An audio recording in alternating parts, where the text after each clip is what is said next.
Saturday night short track racing at the Action Track in Richmond, and it lived up to its name. Tires, however, were a problem, especially on the right front. Several cars caught on fire after blowing out.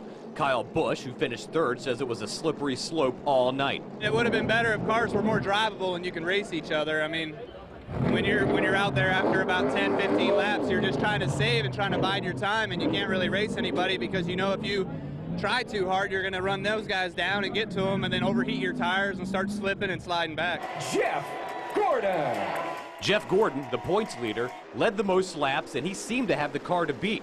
He was pulling away from the field on the long runs, but as is normally the case at Richmond, late cautions came into play, and Gordon settled for a second-place finish. I wanted to see, a 30 or 40 lap run there at the end, and I knew that it was going to come down to some short runs. That's just short track racing, gets aggressive, and more wrecks, more cautions, and I'm just glad that we did a good job on those restarts to come back second.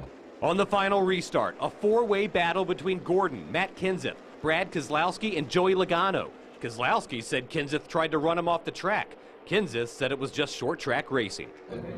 I was racing hard trying to get the win. I was the leader, and I was trying to protect my spot as hard as I could. I've seen him do the same thing a bunch of times, so certainly not trying to wreck anybody. I wouldn't wreck somebody for the win, but I was certainly trying to use as much track as I could to try to stay in the front. I thought it was a great race at the end. Wish we could have gotten victory lane, but just ran off the racetrack.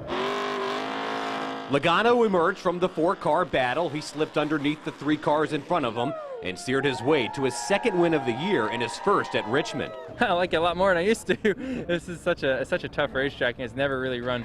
I've never run well here, really. I've finished well here a few times, but I've never really ran well throughout the race. And this is a race that we led a lot of laps. We led the one that counted, and we're here in victory lane. So I like it now. I used to dread coming here, not because it's a bad racetrack. It's a great racetrack. It's just I never ran really well here. But now I can't wait to come back here in the fall.